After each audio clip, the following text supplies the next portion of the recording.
मल्लिकार्जुन खड़गे कह रहे हैं कि पूरी ताकत लगाई, अमित शाह है, सरकार आई, प्रधानमंत्री है, उसके बावजूद 68 सीटें। जीवीएल डिफरेंस कुछ ज्यादा नहीं है, 68 और 128, मतलब इतना तो उम्मीद नहीं की होगी। हमको लग रहा था, आपको लग रहा होगा नेक एंड नेक रहेगा, कुछ 10, 5, 15, 20 सीटें ऊपर नीचे, लेकिन 60 सीटों का डिफरेंस है, 60 सीट्स जीवीएल। हाँ,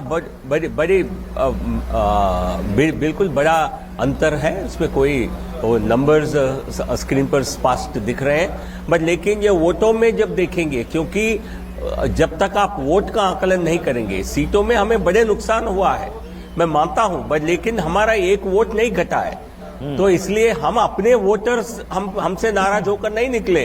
ये एक तरह से देखा जाए तो कांग्रेस जेडीएस गठबंधन का जो फायदा मिल सकता था कांग्रेस जेडीएस को, वो ऐसा गठबंधन का फायदा बिना गठबंधन मिला है, जेडीएस के वोट ट्रांसफर हुए, तो इसलिए हमारे लिए बिल्कुल एक सेटबैक है, इसमें मानने में कोई कठिनाई नहीं है, मानना ही पड़ेगा, बट लेकिन ये हमारा वोटर हमसे अलग नहीं हुआ, तो इसलिए इस रूप से देखा जाए तो ये anti government anti party vote नहीं है, अपोजिशन के कॉम्बिनेशन की वजह से, उनके वोट यूनाइट होने की वजह से हमें नुकसान हुआ है। ठीक है, जीवीएल अशोक वानखेड़े हैं, वो आपसे एक सवाल पूछना चाह रहे हैं। अशोक, आप पूछ सकते हैं सीधा। जीवीएल जो ये आंकड़े हमको दिखा रहे हैं, वो ये बता रहे हैं कि 35 सीटें ऐसी है बीजेपी की जो कांग्रेस ने छीनी है, और जेडीएस की कम से कम उन्होंने 15 सीटें छीनी है।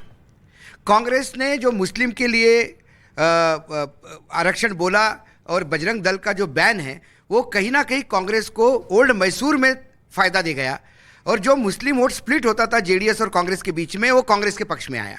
ये कोई गठबंधन नहीं था जेडीएस का और कांग्रेस का जो फ्रेंडली कॉन्टेस्ट हो, दोनों आपस में लड़ रहे थे, और ओल्ड मैसूर में तो जेडीएस और कांग्रेस ही आमने सामने है, बीजेपी तो बहुत कम है वहां पे, और अगर तो मामला कुल मिला के तो आपका वोट परसेंटेज हो सकता है सही है, लेकिन वो इसलिए भी हो सकता है कि कुछ सीटों पे आपका मार्जिन बहुत ज्यादा हो जी, इसलिए वोट ज्यादा दिखता है। लेकिन यदि 35 सीटें कांग्रेस छीनती है आपसे, तो इसके मायने हैं कि कहीं ना कहीं ये आपके सरकार के खिलाफ वोट था, या ऐसा नहीं कह सकते कि वोट परसेंटेज ठीक है तो लोग हमारे साथ है। तो उस हिसाब से 35% यदि जनता लोकसभा में नरेंद्र मोदी जी के साथ है, तो 65% बाहर है। जीवीएल बोलिए जीवीएल, उसके बाद सैयद जवाद और राहुल आ रहा हूं।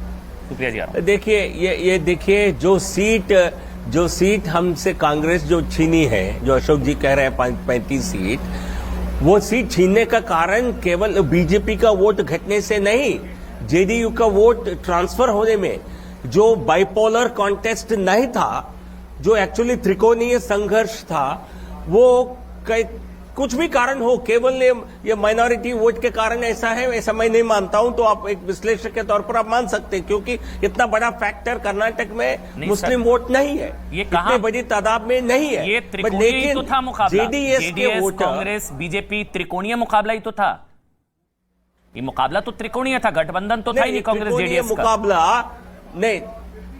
नहीं, त्रिकोणीय संघर्ष जो वाकई था, वो एक्चुअली ग्राउंड लेवल पर एक तरह से डायरेक्ट सीधा कॉन्टेस्ट हो गया, क्योंकि जनता ने सोचा होगा कि हमें सरकार को बहुमत से लाना है, और जेडीएस के voter by nature they are not pro Congress, pro BJP voter, तो इसलिए उनका कन्वर्शन कांग्रेस में हुआ हो, ये विश्लेषण की बात है।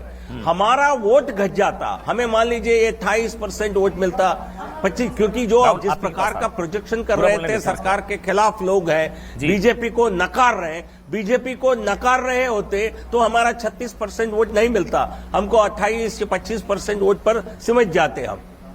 अच्छा, राहुल लाल हैं और वो एक सवाल पूछना चाह रहे हैं आपसे। राहुल, नहीं, देखिए, जो बार बार जीवीएल साहब कहना चाह रहे हैं कि भाई एक तरह से अनकहा ढंग से गठबंधन हुआ, तो आप देखिए कि जिन क्षेत्र में एक तो देखिए, सबसे पहले तो ये हमें ऐसा दिख रहा है कि कांग्रेस की बिल्कुल इतनी तेज लहर थी कि उस पूरे मामले में 13% केवल जो है कि वोट उनको आया है, जेडीएस को आया है, तो पूरा मुकाबला जो है कहीं न कहीं बीजेपी बनाम कांग्रेस की स्थिति थी। और ऐसे भी अगर जेडीएस को देखें तो जेडीएस आखिर ओल्ड मैसूर के अलावा और कहीं कहां पे है? आप अगर तटवर्ती क्षेत्र में बीजेपी का बहुत प्रचंड स्थिति रहती थी, वहां पे आप वहां पे नुकसान में जेडीएस आपको नहीं करता था, मध्य कर्नाटक में आप आगे होते थे, वहां पे जेडीएस नहीं होता था, तो कहीं न कहीं ये चीज तो मानना पड़ेगा कि बीजेपी और कांग्रेस के आमने सामने फाइट में आप नुकसान की स्थिति में रहे। ठीक है, सैयद बोलिए। सैयद आ रहा हूं, जीवीएल 1 मिनट आ रहा हूं, बोलिए। जीवीएल साहब, क्या कांग्रेस के अंडर करंट को पहचानने में शीर्ष नेतृत्व से गलती हुई? उन्होंने कांग्रेस को अंडर एस्टिमेट करा, और इसके बाद क्या शीर्ष नेतृत्व के ऊपर सवाल नहीं खड़े होना चाहिए?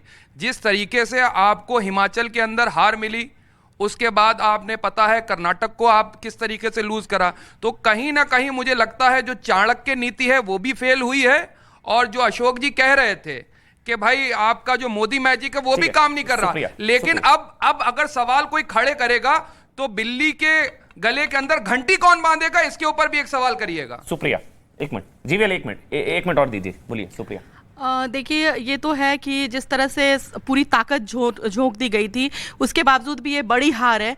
मेरा एक सवाल है कि क्या लगता है आपको कि ये अंदरूनी कहीं ना कहीं कला है जिसकी वजह से ये हार का सामना करना पड़ा? हिमाचल जैसे जीवीएल, मतलब एक तो दो चीजें कही जा रही है, तो कांग्रेस लोकल लीडरशिप और लोकल इश्यूज पर डिपेंडेंस, यहां पर सेंट्रल लीडरशिप पर ज्यादा डिपेंडेंस, प्रधानमंत्री नरेंद्र मोदी, अमित शाह, जेपी नड्डा, लेकिन वहां लोकल लीडरशिप और लोकल इश्यूज पर ज्यादा डिपेंडेंस, और दूसरा इन फाइटिंग। मतलब क्या ये दो वजह, क्या रीजंस आपको क्या लगते हैं कि 65 और अब ये डिफरेंस लगातार बढ़ता जा रहा है, लगभग डबल हो रहा है? अच्छा, डबल हो गया, मतलब 65 130 131, बीजेपी 65 है और कांग्रेस 131 है, डबल। ओके, तो हम आंकड़ों का या नतीजों का क्षेत्रीय स्तर पर और लोग विधानसभा स्तर पर क्या हुआ, इसका आंकलन जरूर करेगी पार्टी। अभी वो स्थिति में, आंकलन की स्थिति में मैं नहीं हूं, लेकिन बीजेपी के शीर्ष नेतृत्व, केंद्रीय नेतृत्व मजबूत है, ये हमारे लिए कोई नेगेटिव फैक्टर नहीं है। ये कांग्रेस पार्टी के लिए हो सकता है, उनके लिए नेगेटिव फैक्टर हो, और स्थानीय स्तर पर हमारे नेतृत्व का कहीं ना कहीं कोई खामियां है, ये दिखता है। ये क्योंकि ये चुनावों के दौरान भी ये साफ था, बट लेकिन उसका विश्लेषण करेंगे। कहीं ना कहीं नेगेटिव प्रचार करने में, नेगेटिव प्रचार जो हुआ उसको रोकने में हम शायद नाकाम रहे हैं, बट लेकिन हमारे वोट शेयर को बढ़ाना हमें जरूरत था, उसके लिए हमने काम भी किया था। सरकार ने, प्रदेश सरकार ने भी अच्छा काम किया था। आप जनता से पूछते तो बताते। नेगेटिव प्रचार किसका? नहीं, नेगेटिव कैंपेनिंग बहुत हुआ है, तो इसके बारे में अभी किसने विश्लेषण करेगी पार्टी, केंद्र, राज्य, प्रदेश पर। नहीं, विरोधी दल के द्वारा जो हमारे खिलाफ जो नेगेटिव कैंपेन हुआ, उसको कहीं ना कहीं रोकने में हमारे तरफ से चूक हुई, ऐसा मुझे लगता है। एक विश्लेषण के तौर पर बता रहा हूं, लेकिन वोट तो पॉजिटिव पड़ गया ना, नेगेटिव कैंपेनिंग का वोट पॉजिटिव पड़ गया उधर। नेगेटिव कैंपेन का पॉजिटिव कहां पड़ा है? नहीं, कांग्रेस के पक्ष में आपने कहा कांग्रेस ने नेगेटिव कैंपेनिंग की, लेकिन सीटें डबल हैं, 64 और 132, तो वोट पॉजिटिव पड़ गया। अच्छा, मैं एक सवाल पूछ रहा हूं, मैं जो अभी मैं अशोक भाई से डिस्कस कर रहा था, एक सवाल जीवल, एक सवाल ये कि प्रधानमंत्री नरेंद्र मोदी ने, और आखिरी मतलब स्लॉग ओवर्स में जिस तरह की बल्लेबाजी की वहां पहुंचकर हमने देखा, आईपीएल की भाषा में अगर कहें, उन्होंने ताबड़तोड़ रैलियां की, रोड शोज किए, सब कुछ किया, तब जाके 64 है ये, मतलब तब जाके ये 64 पहुंच पाया इतना खींच के, वरना और भी बुरा हाल होता। इसका मतलब बिल्कुल हो सकता था, ये स्पष्ट रूप से दिख रहा है, तो हम विश्लेषण करेंगे।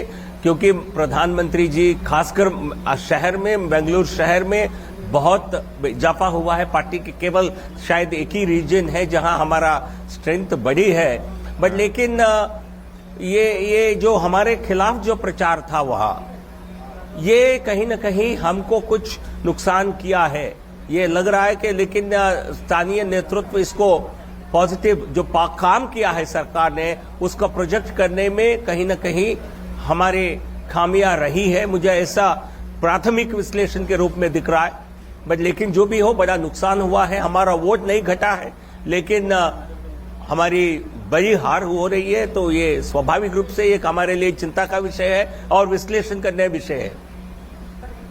अरे एक मिनट, जेडीएस से शंकर अन्ना जुड़ गए हैं, जेडीएस से शंकर अन्ना, स्वागत है शंकर अन्ना जी न्यूज 18 इंडिया पर। बीजेपी कह रही है आपका अघोषित गठबंधन था कांग्रेस के साथ चुनाव से पहले, अघोषित गठबंधन एक तरीके से कांग्रेस के साथ, और इसी वजह से कांग्रेस को इतना फायदा मिल गया। शंकर अन्ना जी, और आपको 21 सीटें। नहीं, वो क्या होता है सर, अघोषित गठबंधन? अघोषित गठबंधन कोई करके 103 दिन पंचरत्न यात्रा करता है क्या? अघोषित गठबंधन करके कोई भी बेंगलुरु में 10 लाख को